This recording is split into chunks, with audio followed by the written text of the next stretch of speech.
Yikes, that's a tough gospel. Man, you come to church on a sunny Sunday morning in summer and looking to kind of be uplifted, and then you get that, and it's tough, and it's hard, and we're not even sure what it means. We just have a couple of guys, and all they want to do is follow Jesus. That's all they want to do. They want to follow Jesus. They just need to get a couple things taken care of first, things which seem quite reasonable. I want to bury my father, one says. The other, let me just say goodbye to my family. And Jesus kind of rips them for it a little bit. I'm not sure I like that guy. I mean, when you read that gospel, if that's the image of Jesus you have to wonder, he doesn't seem very compassionate. I think to understand what's really going on there, we need to dig a little deeper. We need to look a little further. I suggest that we look at the characters of Frodo and Sméagol in Lord of the Rings. Because here we have two guys who start out exactly the same. They're both innocent, kind, gentle hobbits. And they walk the same journey, but end up in very different places. Very different places. Along the way, they wrestle with the same conflict. And it's the same conflict that you and I wrestle with every minute of every day. That conflict over whether we will find our comfort and our security from the loving heart within, or whether we will seek to find it in the power of the world around us. Will we find our hope and our strength, our courage, our fortitude, our very purpose in life from the heart that God placed within us, from the inner whisperings of the soul? Or will we find it by controlling the circumstances of the world around us?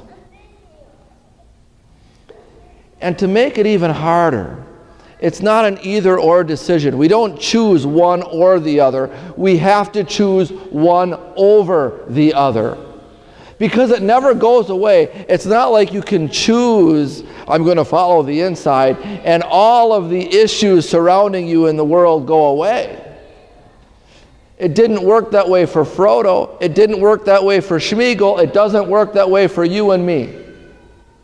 No matter what, we hear these voices. They rip at us, they tear at us, they pull at us. And they never go away. So we have to continuously choose one over the other. Let me give you an example of how that works in the real world. When Michelle and I were nearing completion of our senior year in college, we would take these long walks and have these deep, meaningful conversations. We would talk about our hopes and our dreams, our fears and our anxieties. And as the spring grew closer to graduation, we talked more and more about the future. A future we both felt called to share. Michelle wanted to talk about plans for that future. I wasn't quite there. Because I would say things like, let's just both find jobs in the same city, get our legs under us, maybe start saving a little bit toward a house, and then we can talk about that. I thought I was following my head and that she was being led by her heart. And then one day she looked me square in the eye and said, I have a question. If your career and your job and your financial security is more important to you than a marriage now,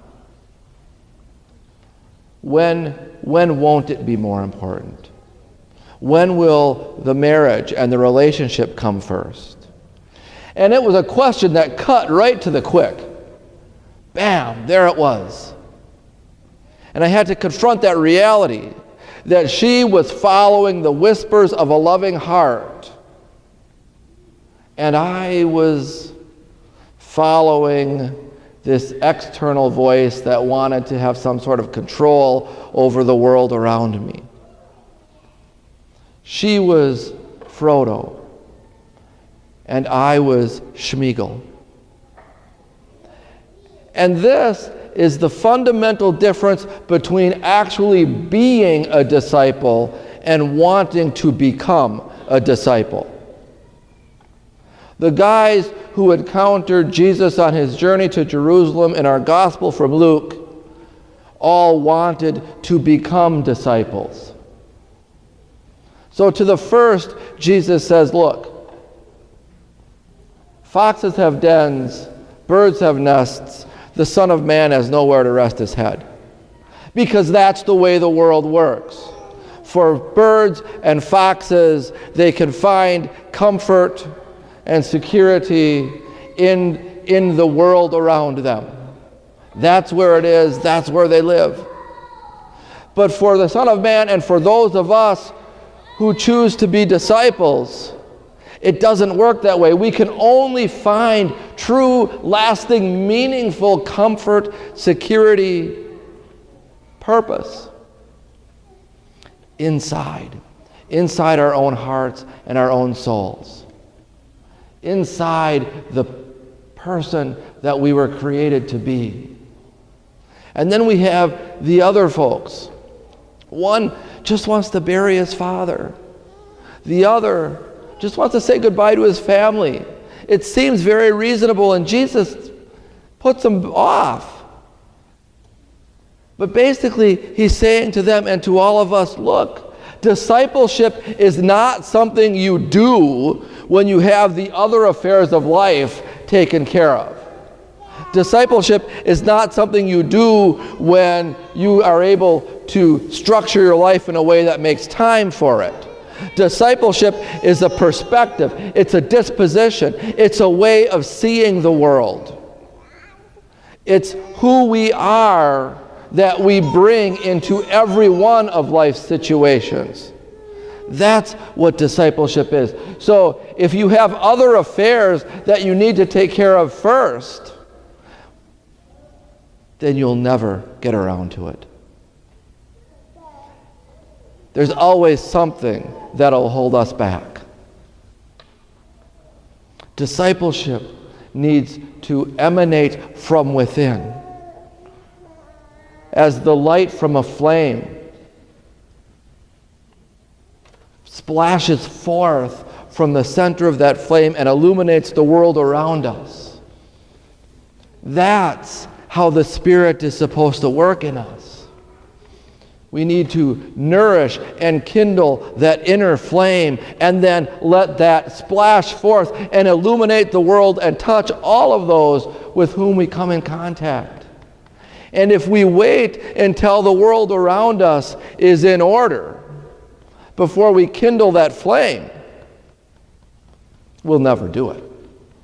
We'll never do it. So Jesus says to these guys,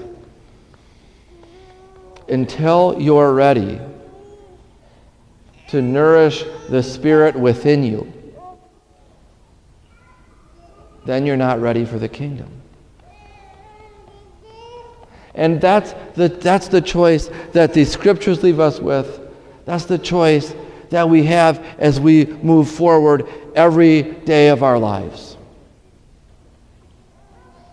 Do we choose to be more like Schmiegel, who is obsessed with getting the power of the world around him?